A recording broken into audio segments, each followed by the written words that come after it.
Magandang araw mga ka-aerial defense, may ibabahagi na naman ako sa inyo. Dahil ngayong araw na ito ay may pag-uusapan tayo tungkol sa ating depensa. Actual footage ng pagpapaputok ng China sa eroplano ng Pilipinas inilabas na. Pero bago tayo magpatuloy, wag mo muna kalimutan mag-like, share and subscribe. Paki-follow at like na rin ang aming page na nasa description na ang link.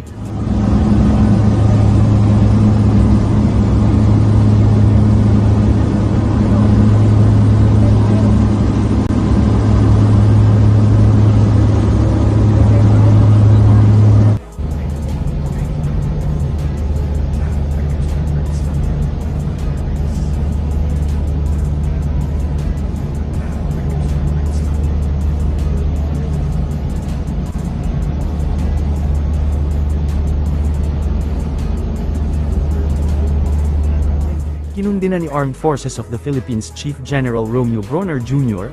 nitong Sabado ang mapanganib at mapanuksong aksyon ng People's Liberation Army Air Force ng China na hinaras ang isang Philippine aircraft na nagsasagawa ng maritime patrol sa Bajo de Masinloc o Scarborough Shoal. Ligtas na nakabalik ang NC-212I sa Clark Air Base sa Pampanga makalipas ang halos isang oras at walang nasaktan, sabi ni Bronner. Hindi tinukoy ng AFP ang uri o pagtatalaga ng sasakyang panghimpapawid ng PLA Air Force ang nagpaputok ng flares. Sinabi ni Bronner na nagdulot ito ng banta sa sasakyang panghimpapawid ng Philippine Air Force, at sa mga tripulante nito at nakagambala sa mga legal na operasyon ng paglipad sa loob ng soberanya at jurisdiksyon ng Pilipinas. Idinagdag niya na ang mga aksyon ng PLA Air Force ay muling lumabag sa internasyonal na batas at mga regulasyon na namamahala sa kaligtasan ng aviation. Ang insidente ay naiulat na sa Department of Foreign Affairs at iba pang kaukulang ahensya ng gobyerno.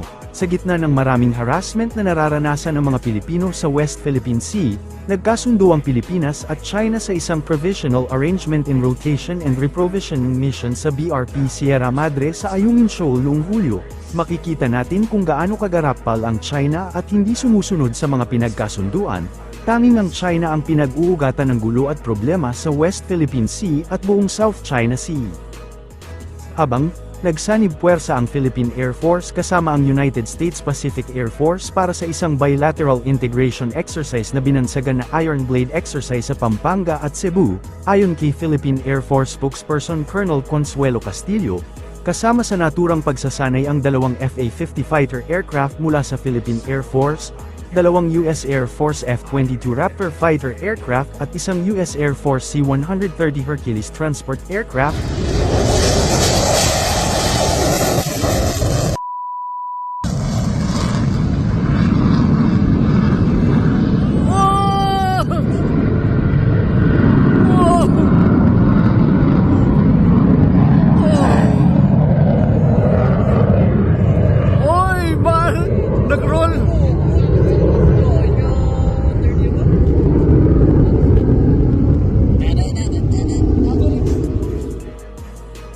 Nagsagawa ang mga ito ng formation flight sa pagitan ng Basa Air Base sa Pampanga at Brigadier General Benito N. Ebuan Air Base sa Mactan, Cebu nitong Biyernes. Maliban sa aerial maneuvers, nagbahagi din ang mga personnel ng Philippine Air Force at US Pacific Air Force ng kanilang kadalubhasaan na nakatutok sa flight operations at maintenance, na ginanap sa Pampanga habang isinagawa naman ang cargo-related exchanges sa Mactan, Cebu.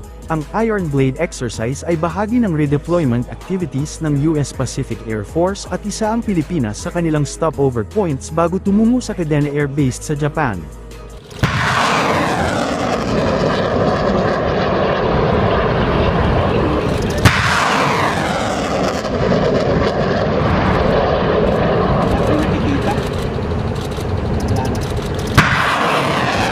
Nagsagawa naman ngayong araw ng live fire exercise ang mga tauhan ng Philippine Army at US Army Pacific gamit ang High Mobility Artillery Rocket System o HIMARS, sa Canantong Fire Bases sa Laur Nueva Ecija bilang bahagi ng Saloknib Phase 2 military exercise. Ang HIMARS missile launcher na sakay ng 5-ton truck ay may kakayahang magpakawala ng 6 na guided missile ng magkakasunod. Binati ng pamunuan ng Philippine Army ang mga tropa ng Artillery Regiment na kalahok sa ehersisyo sa kanilang ipinamalas na dedikasyon at profesionalismo. Napatunay ang kahandaan ng Philippine Army na tumugon sa mga bagong banta sa pambansang seguridad. a wheeled vehicle that can launch up to 6 missiles at ranges of 60 to 80 kilometers. And today we shot those HIMARS. We shot 3 rockets to demonstrate its capabilities if ever needed in a training environment or a crisis or conflict if that arose. As part ng Horizon 3 project ng ating modernization program ng ating AFP, part yung pag-procure ng multi-launch rocket system. And itong HIMARS ay isa sa mga pinagpipilian at kasama ng ibang mga ML multi-launch rocket system ng ibang bansa from Korea, Turkey, and even from Europe. So sa ngayon, nasa pipeline, wala pa tayong decision kung ano yung mapipili, depende sa sa joint defense acquisition ng ating DND. Dinploy ang modernong anti-submarine helicopter ng Philippine Navy sa West Philippine Sea kasama ang pinakamalakas na frigates ng bansa, Philippine Navy's AW-159 anti-submarine helicopter aboard in BRP Jose Rizal, nakiisa sa anti-submarine warfare exercise bilang bahagi ng Australia, Canada, Philippines and US multilateral maritime cooperative activity na isinagawa sa West Philippine Sea noong August 8, 2024. Copy. And this time, 2 minutes call, POB in 4, all up past 2,900, endurance 2.00, no weapon, no ammunition, ready for departure. Passenger on board 4, all up mass 2,900, endurance 2+00, weapons on board 0.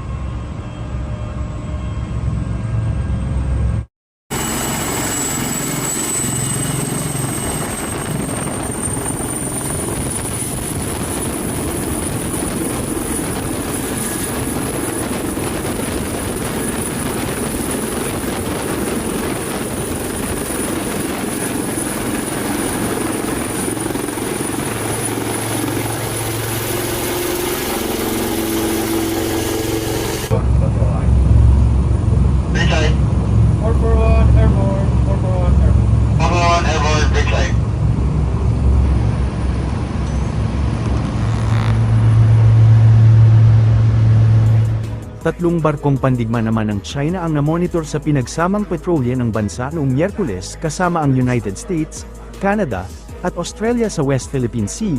Ayon sa Armed Forces of the Philippines, sinabi ng hepe ng Public Affairs Office ng AFP na si Colonel Xerxes Trinidad na 3 People's Liberation Army Navy, Jiangdao II class corvette, Wushu FSG 626, Huangshan FFG 570 at Kujing FSG 668 ang bumuntot sa mga barkong pandigma ng Pilipinas at kakamping bansa. Sinabi ni Trinidad sa isang pahayag, na ang mga barkong pandigma ng PLA Navy na ito ay kasunod ng patuloy na multilateral maritime cooperative activity sa West Philippine Sea. Para sa mas madaming update tungkol sa ating depensa, paki-follow at like muna ng aming page na nasa description na ang link. Huwag mo na rin kalimutan mag-like, share and subscribe. Pindutin mo na rin ang bell para updated kayo sa aking mga bagong video. Maraming salamat po.